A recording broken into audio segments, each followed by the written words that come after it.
रावण को जल्दी में कोई उपाय नहीं सूझा, तो रावण ने सोचा कि अब मारीच मामा को मृग बनाकर और राम लक्ष्मण को भ्रमित करके और उनकी पत्नी सीता को हर कर लाना चाहिए। तो मारीच को जबरदस्ती तैयार करके, जबकि उसका जो मामा था वह ज्ञानी और समझदार था, लेकिन जब रावण ने मारने की धमकी दी, उसने सोचा कि अगर रावण के हाथों से मरना प्रभु श्री रामचंद्र जी के हाथों मरना बहुत अच्छा है, इसलिए वह मृग बनने को तैयार होता है और सोने का मृग बनकर और प्रभु श्री रामचंद्र जी की जहाँ कुटिया बनी थी पंचवटी में वहां पर आते हैं। सामने पर्दे पर देखे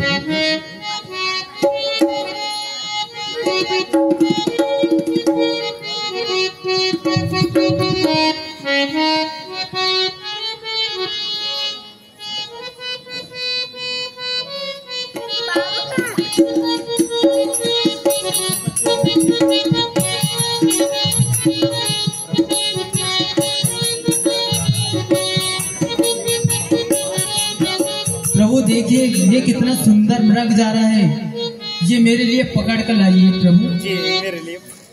अरे नहीं नहीं सीते, ऐसा मृग तो मैंने आज तक नहीं देखा, मुझे अवश्य कोई माया जान पड़ती है इसमें। कुछ नहीं प्रभु, मुझे ये मृग चाहिए। अच्छा ऐसा, तुम्हारी अगर जिद ही है इसे चाहने की तो ठीक है, मैं इसे पकड़ कर लाता हूँ। ठीक है। लक्ष्मण ये लाता, तुम जरा यही कुटिया में रहकर सीता की रक्षा करना, मैं जरा अभी इस मृग को पकड़ के लेके आता हूँ। ठीक है भ्राता, जैसी आपकी आज्ञा।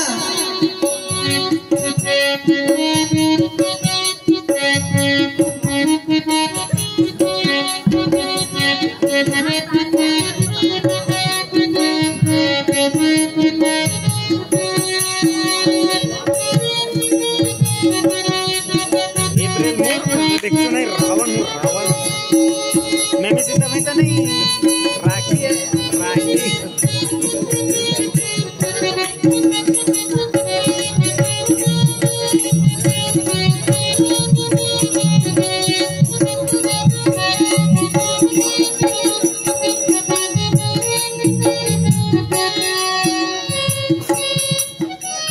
ठीक है सीते, मैं जाता हूँ। भैया लक्ष्मण यहाँ पर कुटिया में रह रहे हैं, तो तुम यहीं पर उनकी निगरानी में रहना। ठीक है भ्राता, आप जाइए।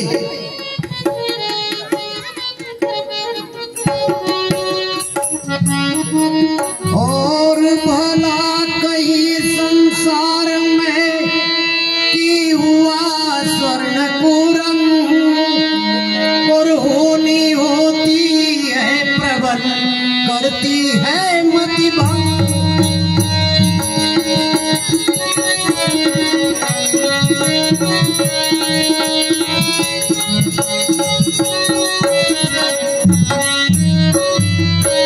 बाण चढ़ाया राम ने और खींचे धनुष की डोर, और सौंप लसन को जानकी चले हिरण की ओर।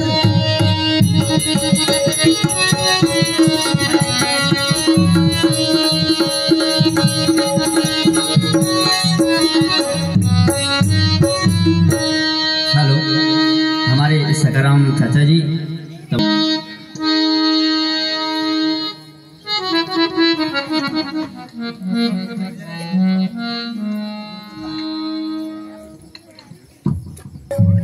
मर जा। हे भैया राम बचाओ, भैया राम, भैया लक्ष्मण बचाओ, भैया लक्ष्मण बचाओ, हे भैया लक्ष्मण बचाओ, हे भैया लक्ष्मण बचाओ।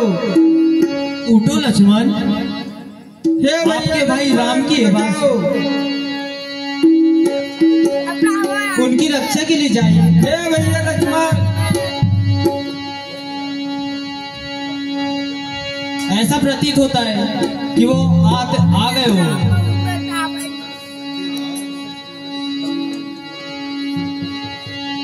जल्दी जाओ, आपके भाई के ऊपर संकट है, उनकी आवाज आ रही है। हे भाभी माँ, उनके ऊपर कोई संकट आ ही नहीं सकता। आप निश्चिंत हो जाइए और इस तरह आप मुझे उल्हाना ना दीजिए।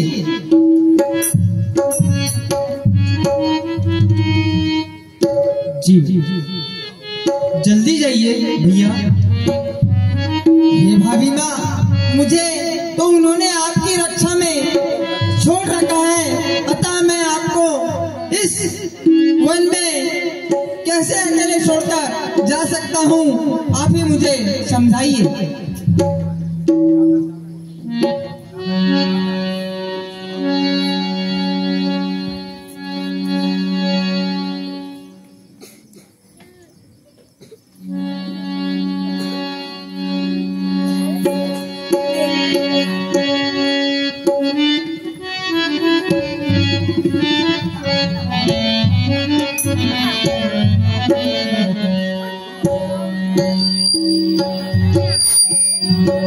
हे भाभी माँ, ऐसा कुछ भी नहीं हो सकता।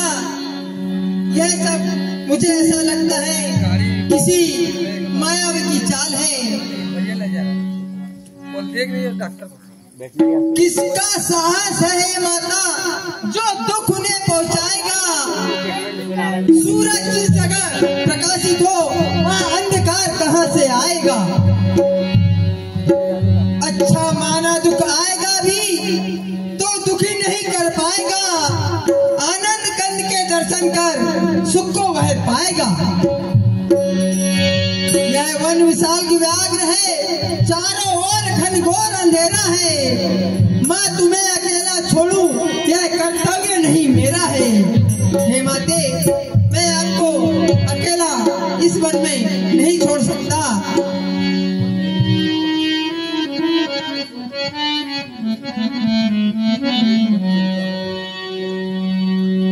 भैया आप मेरी चिंता ना करो, आप रक्षक है मेरे सर्वेश्वर। तुम जाओ वहीं जिस जगह प्रभु गए हैं। माता तुम मुझे समझते हो तो आज्ञा मानो माता की। मैं आज्ञा तुमको देती हूँ। जाओ सुधि लेने भ्राता की। तुम कुछ मत बोलो, जाइए। ठीक है माता। हे पवन तुमी साक्षी हो, हे पक्षी गणे गवाह तुम्हें। मेरी इस धर्म नाव के हे सूर्य देव मल्हार तुम्हें।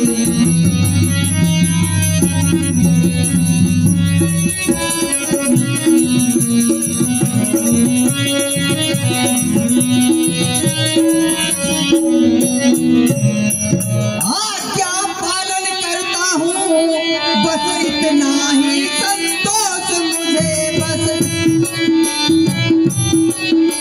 बुराई दे उड़ाना तो मैं देना निर्दोष मुझे।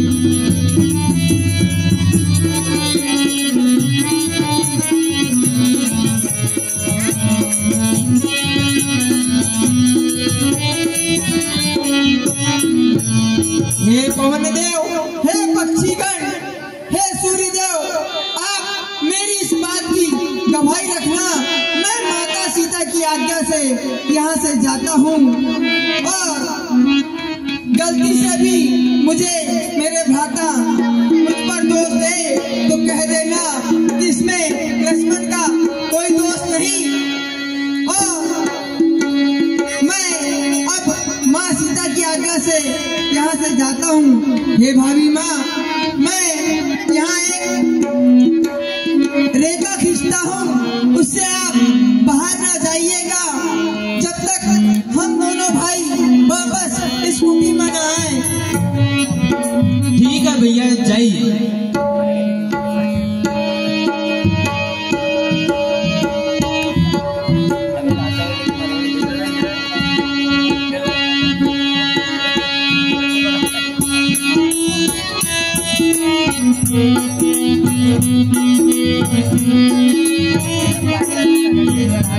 जब उधर मारीच मामा के ऊपर भगवान श्री रामचंद्र जी बाण चलाते हैं, उसी समय वह मारीच मरते मरते चिल्लाता है, हाय राम हाय लक्ष्मण।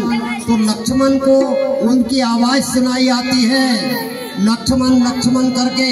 इससे माता सीता को लगा कि प्रभु श्री रामचंद्र जी किसी संकट में है, तो लक्ष्मण को उनके तरफ जाने के लिए कहते हैं। और लक्ष्मण जी खुद ही परेशान थे कि उनकी रक्षा के लिए उन्हें वहां रोका गया था, क्योंकि वन में अकेले छोड़ना भी जरूरी नहीं था, पर जबरदस्ती कहने के कारण फिर लक्ष्मण